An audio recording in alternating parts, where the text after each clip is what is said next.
नमस्कार सर, मैं हूँ शेख शामीम देखो टूबी न्यूज का झारखंड प्रभारी। हम्म, पहले तो नमस्कार। नमस्कार। पहले तो आपको नाला विधानसभा के आपकी विकास पार्टी के प्रत्याशी बनने पर ढेर सारी शुभकामनाएं। आपको एक कंफ्यूजन हो रहा है, जरा मैं आपको उसको पहले सुधार कर दूं। जी जी। मैं आपकी विकास पार्टी से चुनाव नहीं लड़ रहा हूं, मैं निर्दलीय चुनाव लड़ रहा हूं। अच्छा अच्छा अच्छा अच्छा, निर्दलीय चुनाव लड़ रहे हैं। हाँ, इसलिए कारण ये है जी क्योंकि आपको पता होगा कि आपकी विकास पार्टी के द्वारा जी 25 सितंबर 2024 को पेन नीब चुनाव चिन्ह आवंटन किया गया था। जी जी अब मेरे समझ के बाहर है कि इतना सुंदर चुनाव चिन्ह होने के बावजूद जी इस पार्टी के जो अध्यक्ष है उन्होंने अपना चुनाव चिन्ह को बदलवा करके बाल्टी कर दिया, जी जी जिसके चलते हम लोगों के द्वारा जो प्रचार किया गया है जी हमारा उससे बहुत प्रभाव पड़ा है। जी अभी हम लोगों को दोबारा सबको जाके समझाना होगा, मैटर को समझाना होगा, दिखाना होगा। इसीलिए हम लोगों ने बाल्टी चुनाव चिन्ह से चुनाव लड़ना हम लोगों ने ना कर दिया है और हम लोगों ने निर्दलीय प्रत्याशी के रूप में नामांकन दाखिल कर रहा हूं। जी मैं सोमवार को दिनांक 28 अक्टूबर जी दिन में 12:21 के बाद में मैं अपना नामांकन दाखिल करूंगा। जी जी। जैसे बात करें तो सर नाला विधानसभा में जैसे भाजपा की बात करें तो भाजपा भी नाला विधानसभा से मान के चलिए उनका भी अभी दो गुटबाजी चल रहे हैं हम्म और इधर सीपीआई नाला विधानसभा में वो भी अपने प्रत्याशी उतार चुके हैं हम्म और झारखंड मुक्ति मोर्चा भी अपने प्रत्याशी है, यहाँ से टीएमसी भी अपने प्रत्याशी है। इनमें हम्म। से आपको क्या लग रहा है सर? देखिए, एक बात बताते हैं, नाला विधानसभा बड़ा ही विचित्र जगह है। जी विचित्र इसलिए है कि यहाँ पे हर किस्म के लोग रहते हैं। जी शिक्षित लोग भी हैं, युवा भी हैं। युवाओं का परसेंटेज करीब 27% युवा वोटर है। जी यहाँ बुजुर्ग वोटर भी हैं और यहाँ पे इलिटरेट वोटर्स भी हैं। इलिटरेट वोटर्स का मतलब हो गया जो शिक्षा जिसका जिसका शिक्षा के अभाव में जो है, जी जिसको जैसा समझा दिया जाए वो वैसे ही वोट करते हैं। जी जी वो आगे पीछे बिना कुछ सोचे, बिना देश हित, बिना राज्य हित के विषय को चिंता किए हुए वो वोट कर देते हैं। मैं तो सबसे पहले ये जानना चाहूंगा कि अभी नाला विधानसभा क्षेत्र में अभी जो वर्तमान में जो परिस्थिति है, भारतीय जनता पार्टी का बोलिए, चाहे जेएमएम का बोलिए, सीपीआई का बोलिए, ये एक लड़ाई चल रहा है आपस में। जी और भारतीय जनता पार्टी में कुछ लोगों का, मेरा कहना था, कुछ लोग बड़ी उत्साहित होकर बोलते, अरे दादा आप बीजेपी से आप काहे नहीं आप टिकट ले लिए, बीजेपी से आप काहे नहीं शामिल हो गए, बीजेपी में आप क्यों शामिल नहीं हो गए। जी आज मैं उन लोगों को मैंने बोलना चाहूंगा कि आप खुद देख लीजिए कि बीजेपी का वर्तमान में क्या हाल है। जी जी जो लोग मुझे ये कहते थे कि आप बीजेपी में शामिल नहीं हो रहे, बीजेपी में शामिल नहीं हो रहा, बीजेपी में शामिल होने से आप कुछ होता, यहाँ बीजेपी में जो अभी वर्तमान में जो परिस्थिति है, बीजेपी में जिसको टिकट मिलेगा उसी को हरा दिया जाएगा और उसको हराने वाला कोई और नहीं होगा। जी हराने वाला खुद पार्टी के अंदर ही आदमी होगा। जी क्यों? कारण है कि आप जैसा बोइएगा पैसा ना फसल पाइएगा। जी जी तो भारतीय जनता पार्टी बोया ही ऐसा है तो फसल वैसे ही पा रहा है। जी पहले सत्यानंद झा को टिकट दिया तो माधव चंद्र महतो ने बगावत करके 2 बार उसको चुनाव हरा दिया। अब माधव चंद्र महतो को टिकट दे दिए, इसलिए दे दिए क्योंकि यादव बहुल क्षेत्र है। कोई उनका दिमाग में भर दिया कि यादव बहुल क्षेत्र है इसलिए यादव को दिया जाए टिकट तो शायद जीत जाएगा। अब यादव बहुल क्षेत्र है, इसके कारण से क्या हो गया कि अब बाटुल जाए गुस्सा हो गए, क्योंकि बाटुल जा का गुस्सा होना भी स्वाभाविक है। जो व्यक्ति बाटुल जा को 2-2 बार हराया है बिना किसी मतलब का, जी जी अगर उसको टिकट दे दिया जाए तो ये गुस्सा तो बाटुल जा का होना एकदम स्वाभाविक है। और वो चुनाव लड़ भी रहे हैं, मेरे पास में जो सूचना आ रही है कि वो चुनाव लड़ रहे हैं। तो अब बीजेपी का जो जो वर्तमान जो परिस्थिति है, वोटों का बंटवारा होगा बीजेपी का। जी जी। जैसे यहाँ यादव की जिस तरह बात की, यहाँ नाला विधानसभा में हम्म यादव का 3 कैंडिडेट है। हम्म एक है जेएलकेएम से है रघुवीर हम्म और एक है झारखंड मुक्ति मोर्चा में रविंद्रनाथ महतो जी और हम्म भाजपा से है माधव चंद्र महतो जी। हम्म। तो यादव वोट पर किस पर कितना भारी पड़ेंगे सर? अरे तीनों ही, पहला बात तो बता दे, तीनों ही नाकाम आदमी है। जी तीनों से ही कुछ नहीं होने वाला है। जी जी आप पहले, मैं नीचे से जाऊंगा फिर ऊपर की तरफ आऊंगा। पहले आपने जिसका नाम किया JLKM का, जी। रघुवीर यादव का। जी जी रघुवीर यादव कौन है? आप पहले अपना उसका पहले परिचय देना बहुत जरूरी है जनता के सामने में। जी जी मैं कौन हूं? जी जयंतो बनर्जी अगर नाला विधानसभा में चुनाव लड़ रहा, कौन है जयंतो बनर्जी?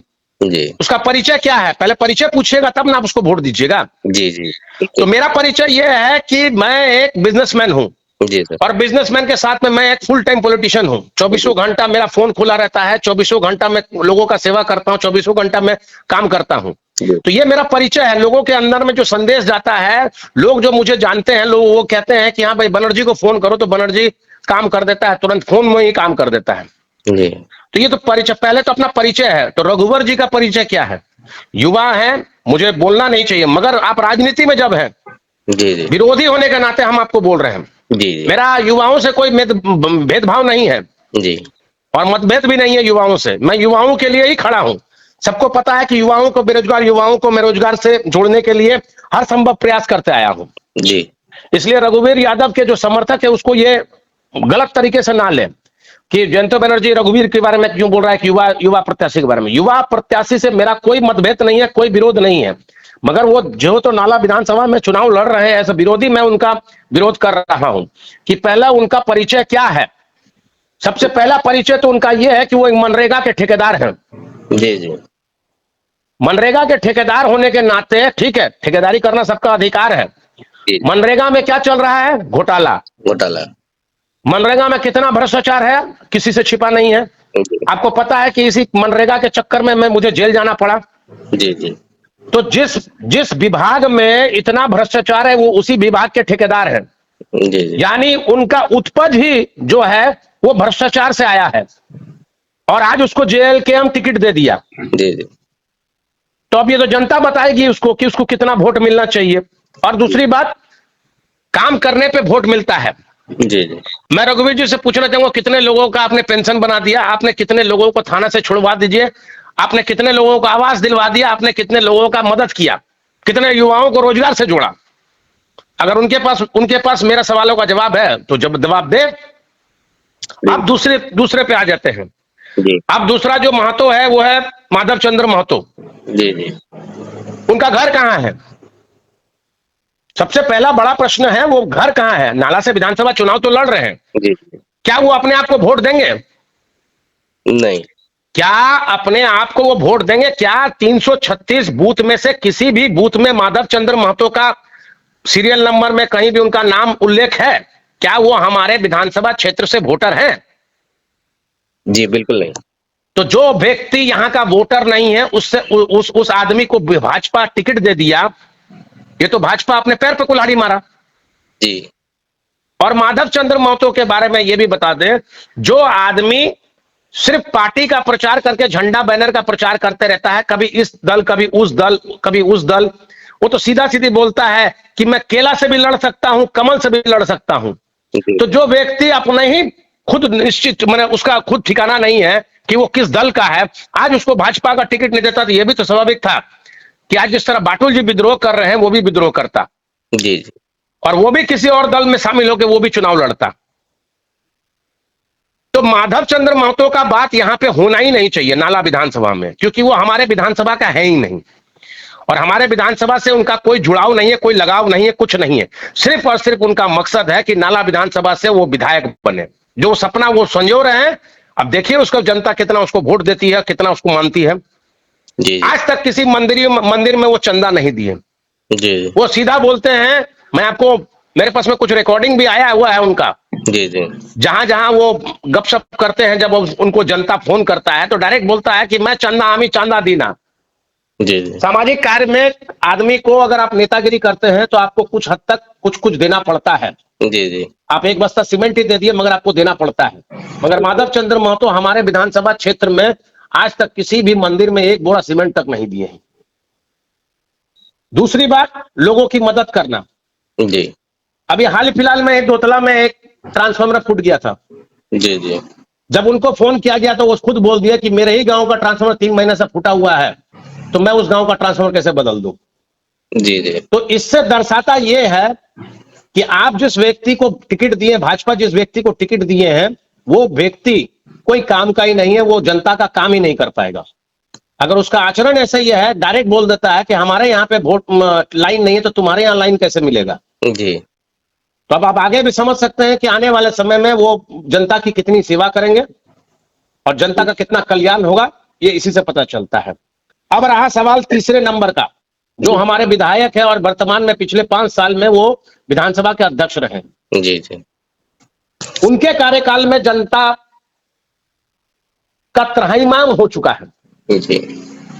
पूरी नाला विधानसभा ही नहीं, पूरे झारखंड में आप देख लीजिए, झारखंड मुक्ति मोर्चा की जो सरकार रही है जी जी।